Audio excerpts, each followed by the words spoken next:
This video doesn't need much of an intro, does it? It's my top 10 records of 2020. Can you see spoilers in the thumbnail? You can? Oh, well, I best crack on then.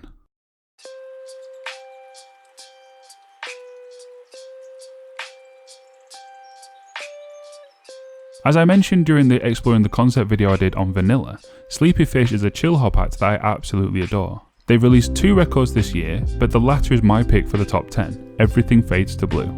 I was first enticed to Sleepy Fish early last year when I heard their track I Wish It Would Never Stop Snowing on the Chill Hop Spring Essentials record. Since then, I've listened to everything they've released, and their work takes me to a place of such calm and contemplation that I can't help but love them.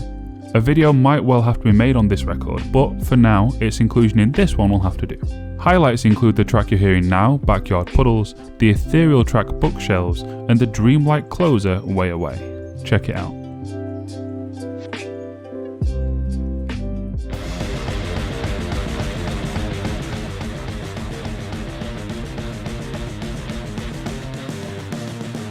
A duo that I first encountered at a day festival in their hometown of Nottingham in 2018, Haggard Cat were a standout highlight on a card that also included Holding Absence and Black Peaks, 2 of my favourite live acts. The amount of noise these 2 men can produce is godly, and I would recommend seeing them live the moment you can, once the world becomes decent again. Common Sense Holiday is their second full-length record coming after 2018's Challenger.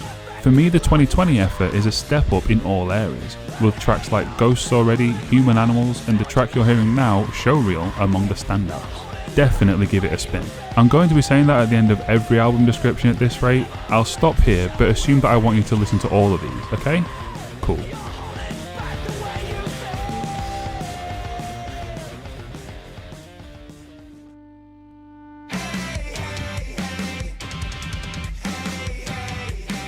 I don't think I'd say this is one of my favourite Biffy records. I don't think it's on the level of Puzzle, Only Revolutions or Ellipsis, but even when they're not at their absolute best, the band I've seen live more than any other are far better than most. The track you're hearing now, Tiny Indoor Fireworks, embodies the version of Biffy that I love. When they write a track that feels fun and happy, juxtaposed with lyrics that don't necessarily convey such feelings, they hit a mark regular viewers of this channel will know that I appreciate. Weird Leisure and Worst Type of Best Possible are other favourites of mine that have been spun many times, a very good record.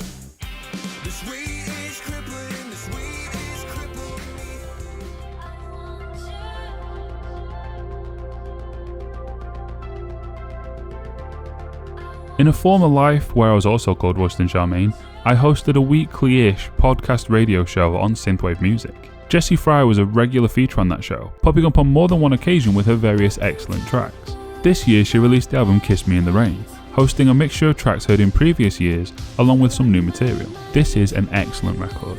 The track you're hearing is her collaboration with Timecop 1983, another future subject of an Exploring the Concept video most likely.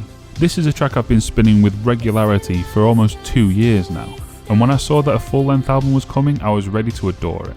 And I do. Further collaborations with Ollie Ride and Trevor Something provide highlights, but the pick of the tracks for me is the opener Fantasy, a hauntingly beautiful track. This could have landed much higher on the list in a weaker year, but number 7 is where it sits in 2020.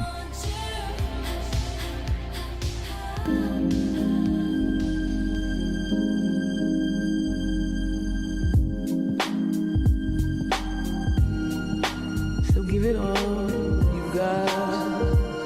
There have been a few entries in this top 10 so far that I have discussed wanting to make videos about. Now we hit the first of the artists that I have covered directly, not this record though. I maintain what I said in my video on 2015's Origin.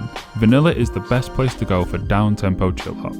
This year's effort, Into the Dream, is no exception. I'm intentionally not going to pick out any tracks from this one. Well, I just did, but I've deleted it now. Instead, I'm going to double down on another thing I said in my Exploring the Concept video on this wonderful artist.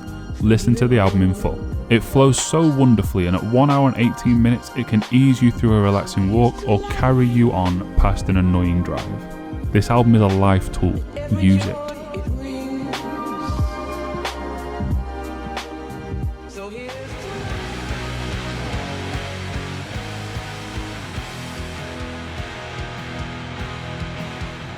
As anybody who has seen my Vaudlow video will know, I love me some shoegaze instrumental ambient rock. Zealand the North, who are not from New Zealand, are an excellent example of such an act, and their latest record, Brightness of an Endless Light, is another brilliant addition to their catalogue.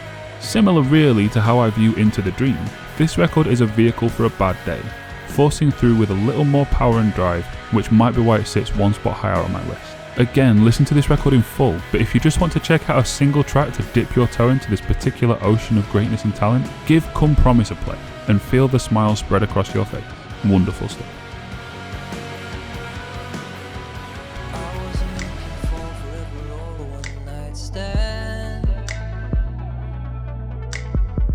I was just hoping for a smile or a quick slow dance. I think most of you already know how I feel about this album. I am planning to try and use the cards feature here on YouTube to try and show you these videos as I discuss them, but there are so many records from artists that I've covered that it might be impossible. It's almost as if I cover albums I love on this channel or something. But yes, I've said all I need to say about this phenomenal record. I used it as a reason for all of you to listen to Synthwave, giving you an idea of how highly I rate it, and it's only number 4. A great year for music despite being a terrible one for everything else. Highlights on this one are Deep Blue, Fire in the Sky, Brooklyn and Dance with Somebody. A feel-good party record with some deeper moments. Beautiful.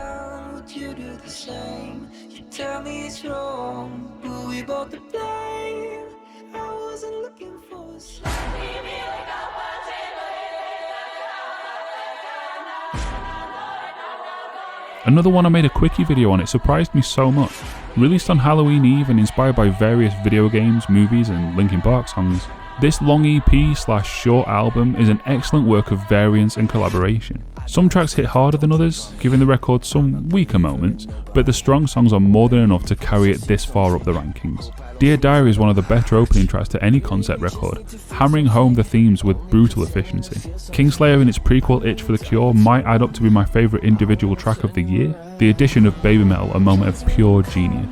The track you're hearing, Parasite Eve, and Ludens are the other high spots in a record that I can't quite believe I love as much as I do.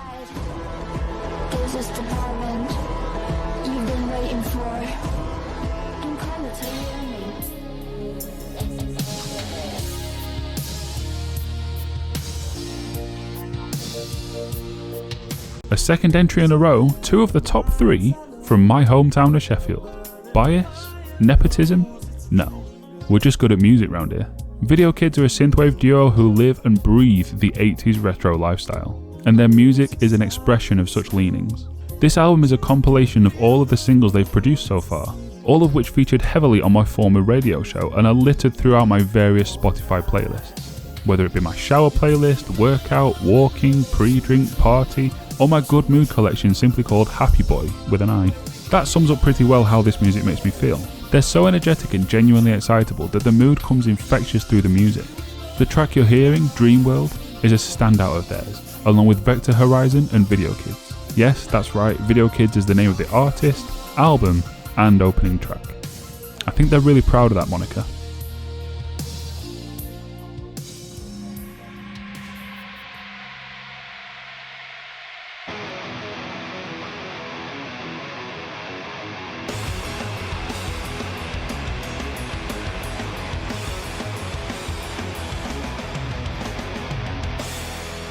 Could it really be anything else? This channel exists because of this album, and the tumultuous time in my life that it helped me through earlier this year.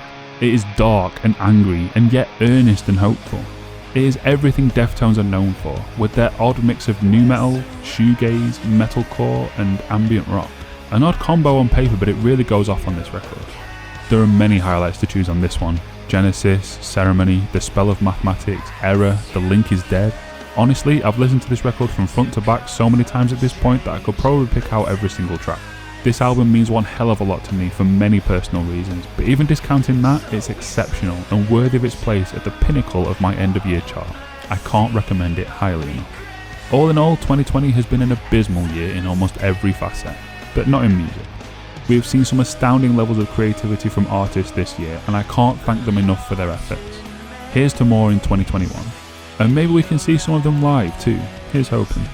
Let me know in the comments what your top records of the year are. I'm convinced that I'll have missed/forgotten some belters. Subscribe to the channel, follow me on Patreon, and most importantly, have as good and happy of a holiday period as you can. I've been Rustin Charmaine, and until next time, peace and love.